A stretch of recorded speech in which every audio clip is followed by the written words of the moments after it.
Bismillahirrahmanirrahim. Qul man yarzuqukum minas samawati wal ardh qulillah wa inna aw iyyakum la'ala hudan aw fi dhalalin mubin. Sadaqallahul azim. Qul man yarzuqukum minas samawati wal ardi. Bertanyalah wahai Muhammad kepada orang-orang musyrik itu, siapakah yang memberi rezeki kepada kamu dari langit dan bumi? Qulillah, jawablah, terangkanlah kepada mereka, ialah Allah, yakni yang memberi rezeki kepada kamu dari langit dan bumi. Wa inna au iyyakum la'ala hudan au fi dhalalin mubin. Dan sesungguhnya tiap-tiap satu golongan, sama ada golongan kami ahli tauhid atau golongan kamu ahli syirik, tidak sunyi daripada salah satu dari dua keadaan tetapnya di atas hidayah, petunjuk, atau tenggelamnya dalam kesesatan yang jelas nyata. Ayat mempunyai kaitan dengan ayat terdahulu yang menyatakan sekutu-sekutu yang dipilih selain Allah tidak mempunyai hak milik biarpun sebesar debu, sama ada di langit ataupun di bumi. Mereka tidak layak mempersekutukan diri mereka dan disekutukan diri mereka dengan Allah Subhanahu wa taala. Dan Allah Subhanahu wa taala tidak pernah meminta daripada mereka supaya dilantik sekutu-sekutu atau orang tengah di antara Allah dengan mereka. Dan pula mereka tidak boleh memberi sebarang gandingan, tidak boleh menjadi sebarang gandingan untuk memperkukuhkan hubungan mereka dengan Allah. Kemudian ayat ini menyatakan pula, qul man yarzuqukum minas samawati wal ardi qulillah. Bertanyalah hai Muhammad kepada orang musyrik, siapakah yang memberi rezeki kepada kamu dari langit dan bumi selain dari Allah Subhanahu wa taala? Jawablah kepada mereka, Allah yang memberi rezeki, sama ada rezeki dari langit ataupun daripada bumi, ya. Wa inna au iyyakum, kami ataupun kamu, la'ala hudan au fi dhalalin mubin, sama ada mendapat petunjuk atau dalam kesesatan. Ayat menyatakan kepada kita yang berhak memberi rezeki ataupun pada tangan rezeki di tangan siapa. Rezeki sama ada di langit ataupun di bumi hanya Allah Subhanahu wa taala jua yang memilikinya. Tiada siapa yang berkongsi dengan Allah Subhanahu wa taala pada menentukan rezeki seseorang. Di tangan Allah jua. Manusia, perkara yang pertama sekali menjadikan dia seorang yang mementingkan diri ialah kerana dia memerlukan rezeki. Dia mahu makan, pagi petang dia mahu makan. Oleh sebab itu dia bekerja untuk dia makan, hatta tak habis makan pun dia mahu makan lagi. Makan. Jadi kalau begitu, yang paling penting sekali kepada manusia, siapa yang memegangnya? Yang pegangnya ialah Allah Subhanahu wa taala. Yang paling dibimbangi sekali oleh manusia, Allah yang memegangnya, tak ada siapa yang berkongsi dalam hal ini. Jadi oleh yang demikian, Allah bukan saja memberi rezeki, bukan saja rezeki makan, minum, pakaian, rezeki tempat tinggal, semuanya, malah hidup manusia sendiri pun ditentu oleh Allah Subhanahu wa taala. Tak ada siapa yang boleh mengambil ajal, boleh mengambil umur yang Allah berikan kepada kita. Sama ada kita berguna usia kita kepada kita ataupun tidak berguna, itu hak kita, tak ada siapa yang boleh ambil. Dan tak ada siapa pula yang boleh potong usia kita. Kalau kita sudah ditakdirkan 80 tahun kita akan hidup di muka bumi ini, tiada siapa yang boleh pendekkan. Ini sudah perkara yang sudah ditetap oleh Allah Subhanahu wa taala. Man yarzuqukum minas samawati wal ardi qulillah. Rezeki di tangan Allah Subhanahu wa taala. Oleh demikian, mengapa manusia sibuk? Mengapa manusia pergi ampu di sana, ampu di sini, pergi lobi di sana, lobi di sini, ampu sana, ampu sini? Mengapa? Adakah di tangan mereka rezeki? Tak ada, bukan di tangan mereka. Jadi hiduplah di dunia ini secara bebas. Jangan risau tentang rezeki Allah Subhanahu wa taala. Kita perlu faham bahawa makhluk Allah Subhanahu wa taala ada yang sudah tetap, sabit, tetap. Manusia kerja, manusia tak kerja pun tetap. Bumi tetap bumi sampai kiamat. Langit tetap langit, takkan berubah sama sekali. Langit takkan jadi bumi, bumi tidak akan jadi langit. Ini benar-benar yang sudah tetap. Diri kita tetap, tidak akan bertukar dengan orang lain. Rezeki yang Allah Subhanahu wa taala turun dari langit ini berubah-ubah. Berubah-ubah mengikut keadaan. Kadang-kadang hujan lebat, dia menghapuskan tanaman. Kadang-kadang hujan memberikan peluang kepada penanam padi, penanam pokok-pokok, pekebun-pekebun untuk menambah rezeki mereka. Dengan sebab hujan maka pokok-pokok boleh berbuah, berbunga, subur. Sayur-sayuran demikian juga. Ini berubah mengikut keadaan. Nelayan-nelayan di laut kadang-kadangnya ombak besar, rezeki mereka kurang. Kadang-kadang rezeki mereka bertambah. Siapa yang menambahkan rezeki, siapa yang mengurang? Allah Subhanahu wa taala yang mengurang. Jadi oleh yang demikian tak ada sebab mengapa kita harus persalahkan pihak lain yang menentukan rezeki kita, lalu kita memilih sekutu-sekutu untuk mendekatkan diri kepada Allah dan untuk memperbanyakkan rezeki kita. Satu sikap yang salah kerana apa yang kita lakukan itu tidak boleh memberi kepada kita perubahan. Jadi oleh yang demikian, hidup seorang mukmin tidak ada bodek, tidak ada ampu, tidak ada nifaq, kerana akidah yang sudah yakin bahawa mereka tidak mempunyai hak untuk menentukan apa yang telah ditentukan oleh Allah Subhanahu wa taala. Inilah sebenarnya kebebasan hidup. Inilah sebenarnya keberanian hidup di dalam Islam. Kita berani tetapi tidak menyakiti sesiapa. Kita berani kerana Allah mengajar kita supaya kita bebas hidup. Satu, qul man yarzuqukum minas samawati wal ardi. Katakanlah hai Muhammad, siapa? Dia memerlukan kepada kita satu jawapan. Siapa yang memberi rezeki kepada kamu? Patung, berhala, manusia, bos kita, ketua kita, orang atas? Tidak. Huwallahu, qulillahu. Jawablah, Allah yang memberi rezeki. Bukan hanya kita jawab di bibir, tetapi hendaklah hati kita yakin bahawa itu adalah benar. Ya, kita perlu bekerja, itu tabiat hidup. Sebab kita manusia, kita perlu bekerja. Mungkin kalau kita burung, kita juga bekerja. Kita keluar dari sangkar, kita keluar daripada tempat tidur. Di mana kita akan keluar? Burung tidak mengetahui di mana rezekinya, tapi dia keluar. Dia tidur di taman tun, dia buat aja di taman tun, tapi dia tidak cari makan di sini. Dia cari makan di sini. Di mana dia pergi? Allahu a'lam. Burung. Tapi adakah burung ini setengahnya kurus, setengahnya gemuk, setengah lagi pulaknya nak mati? Tak ada. Tengok burung yang beribu-ribu datang ke atas pokok, tidur di pokok, dia menumpang di sini, sama saja. Tak ada yang kurus, tak ada yang miskin, tak ada yang kaya, tak ada. Tak ada ranting untuk tempat dia tidur, tak ada. Tidak seperti manusia. Manusia ada, manusia tak ada tempat tidur, tidur dia di bawah jambatan. Di bawah jambatan dekat dengan raya, hari raya. Demikian kata pergi, anak raya ni pergi duduk di bawah jambatan. Saya dengarlah ada yang duduk di situ tu, kita tak sedar kita ada rumah. Yang duduk di situ tu ada yang keluarga pun duduk di situ. Keluarga. Ada yang di luar negeri, luar Kuala Lumpur datang dia bekerja di sini, kemudian duduk di situ. Tak ada peluang, tak ada peluang, tidak mampu untuk sewa rumah. Dia menanggung keluarga dia di kampung, datang bekerja di sini. Gajinya terlalu kecil, rumahnya di bawah jambatan.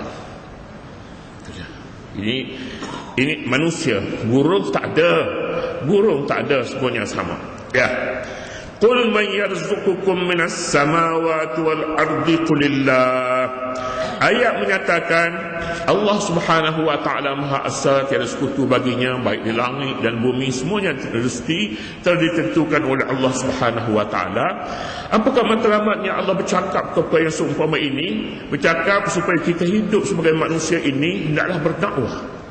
Hendaklah kita seru orang lain supaya kita faham tentang rezeki, kita faham tentang tauhid, perlu kita dakwah kepada orang lain. Kita berada dalam satu kawasan yang mempunyai manusia berbilang-bilang agama, berbagai-bagai agama. Adakah kita merasakan lakum dinukum waliyadin, kamu punya agama, kita punya agama, sekat itu sudah selesai? Belum selesai. Tetapi apa yang harus kita lakukan? Perlu kita dakwah mereka kepada jalan yang benar. Sebab jika mereka memahami seperti apa yang kita faham, kita berkongsi dengan banyak perkara, dunia ini, keselamatan di dunia ini hak kita dan hak mereka, rezeki hak kita dan hak mereka, kita tidak berebut dengan mereka. Tidak berebut. Boleh jadi kita berebut dengan orang tak ada agama, dia potong ciu. Sebab dia tak ada agama. Agama mereka itu agama bukan agama Allah, tapi agama manusia. Jadi oleh yang demikian kita perlu balik kepada keadilan bersama. Ayat ini menyatakan wa inna au iyyakum la'ala hudan au fi dhalalin mubin. Sama ada kami ataupun kamu mendapat hidayah ataupun dalam kesesatan yang nyata. Ya. Dalam hal-hal agama sebenarnya kita tidak ragu tentang kebenaran agama Islam. Tetapi apabila kita berdialog, kita berunding, kita hiwar dengan orang-orang yang dengan orang bukan Islam, tujuannya untuk berdakwah, maka harus kita kendorkan sedikit. Ada bahasa jihad, bahasa perang, ada bahasa dakwah. Bahasa jihad keras bahasa jihad. Tapi bahasa dakwah, bahasa yang ringan, bahasa hiwar, bahasa yang kita rundingan di dalam Al-Quran diajar wa inna au iyyakum la'ala huda au fi dhalalin mubin. Boleh jadi kami mendapat hidayat, boleh jadi kami sesat, boleh jadi kamu sesat. Pada tahap ini kita berada, maka bermakna kita boleh runding dengan mereka.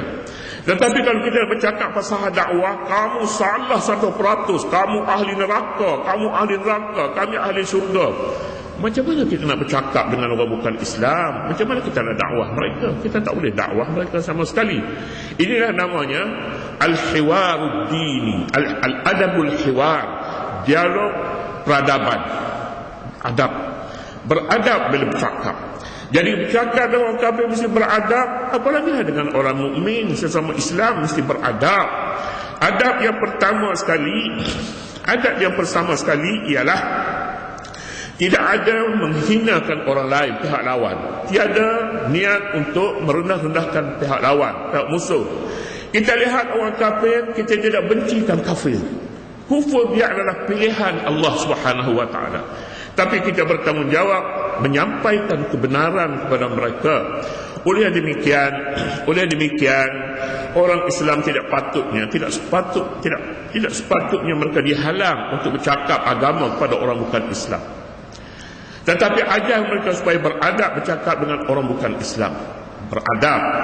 Tetapi bila kita sebar Islam kepada orang bukan Islam, ini bertentangan dengan macam-macam lagi. Peraturan ini salah sebenarnya. Peraturan tanggungjawab orang Islam menyebarkan kebenaran Islam kepada orang bukan Islam, tetapi beradab. Beradab adalah akhlak Al-Quran, akhlak dakwah. Tetapi kalau dalam keadaan jihad, bukan lagi bahasa beradab, bahasa perang lain. Bahasa perang, waktu berunding dalam masa beradab. Pertama sekali kita sebutnya tidak ada menghinakan pihak lawan, menghinakan orang lain seolah kita tutup jalan. Dalam mesyuarat, kita ambil saja dalam mesyuarat, jangan lagi hiwar. Hiwar satu kedudukan yang lebih tinggi daripada mesyuarat. Kalau pengurusi asyik marah saja, asyik mempersalahkan. Apa awak tak buat kerja? Mengapa tak buat kerja? Mengapa ini tak jalan? Sebenarnya bukan begitu. Bila marah, orang pun mati akal, habis idea. Dia banyak idea tapi dia tak bekerja. Tapi banyak idea hamba Allah ni. Jadi kita ambil idea, mengapa tak ambil idea je? Semua orang lain bekerja, boleh. Tetapi kalau asyik marah, maka tidak ada mesyuarat lagi. Mesyuarat bukannya marah, tetapi menyusul pandangan-pandangan supaya dapat diatur dengan baik. Tidak. Itu yang pertama. Wa inna au iyyakum la'ala hudan au fi dhalalin mubin. Wa inna au iyyakum la'ala hudan au fi dhalalin mubin. Kebenaran adalah merupakan buah bola. Kadang-kadang bola kita nampak dia lepaskan kepada orang sana. Kami dia duduk sana. Bola tidak pernah dipegang oleh satu orang di tengah padang. Tak ada. Bukan main bola kita nak pegang kita seorang, jangan bagi kepada orang lain. Main bola apa macam tu? Bola.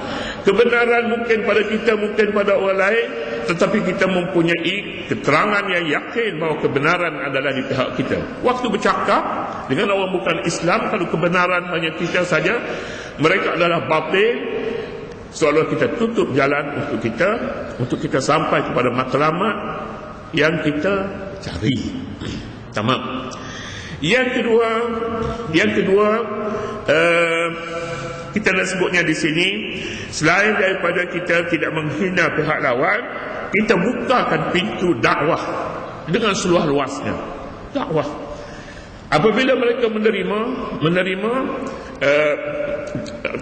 dalam perkara pertama, apabila kita memahami bahawa hak kebenaran ini bukan pada satu pihak, kita mencari titik-titik yang boleh kita bertemu antara satu dengan lain.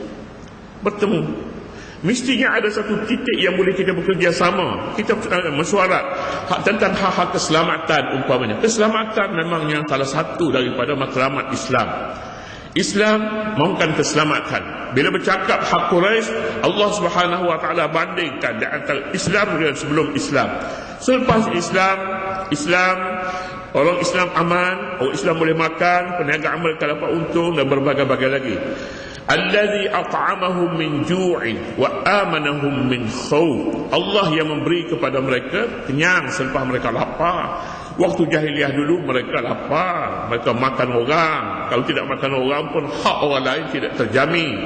Bila Islam datang, hak masing-masing ada dan masing-masing kenyang dalam hidup ini. Tanggungjawab pemerintah juga hendaklah memastikan rakyatnya cukup makan. Wa amanahum min khawf, dan memberi kepada mereka keamanan daripada ketakutan. Mereka boleh pergi daripada Mekah, Madinah, Nuh, pada Sana'a, Yaman, pada Hadramaut, datang balik, pergi ke Syam, datang balik, pergi balik berniaga. Dalam perjalanan tidak ada lagi pengganas, tidak ada perampok, penyamun, tidak ada lagi. Sebab Islam yang menyampaikan dasar Islam yang mementingkan keamanan dan keselamatan manusia. Jadi Imam Syafi'i rahmatullahi alaih katanya, dia pernah berdialog dalam banyak masalah. Imam Syafi'i dia berdialog masalah qunut, berdialog masalah iddah, masalah hukum-hukum fiqh. So itu dia mujtahid. Dalam dialognya dia kata, qad akunu musiban wa qad akunu mukhti'an. Qad akunu musiban, mungkin saya benar, wa qad akunu mukhti'an, mungkin saya salah. Oleh kerana itu kita berunding, kita bercakap, kita berhujah. Jadi dalam hujah itu akan lahir siapa yang benar dan siapa yang salah. Itu prinsip Al-Quran dan prinsip Imam Syafi'i rahmatullahi alaih. Jadi dalam hal yang ini namanya ni manhaj dakwah di dalam Al-Quranul Karim yang cukup cantik.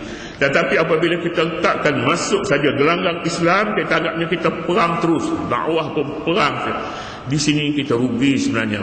Boleh jadi medan yang kita berada ini akan dikuasai orang lain, sebab kita tidak mengikuti manhaj, apa disebutnya manhaj dakwah.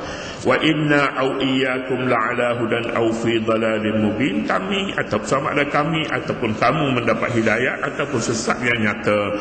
Ini bagi orang Islam tidak sama sekali meragui agamanya, tetapi adab berbincang. Oh, kalau kita dah pastikan dia ni sesat, ahli neraka, bercakap buat apa lagi? Kalau tak ada guna kita bercakap dengan dia, kita potong saja dia, dah perang saja, sebab dia ahli neraka. Tapi tidak, kita tidak tahu sebenarnya apa dia hikmat yang telah ditentukan oleh Allah Subhanahu wa taala di sebalik wujudnya orang kafir dan orang Islam yang munafik dan yang asi, yang derhaka. Kita tidak tahu hikmat di sebalik itu. Oleh demikian kita ikuti akur kepada perintah Allah Subhanahu wa taala yang mengajar kita rezeki di tangannya dan adab kita berdakwah. Kemudian seterusnya, qul la tus'aluna amma ajramna wa la nus'alu amma ta'malun wallahu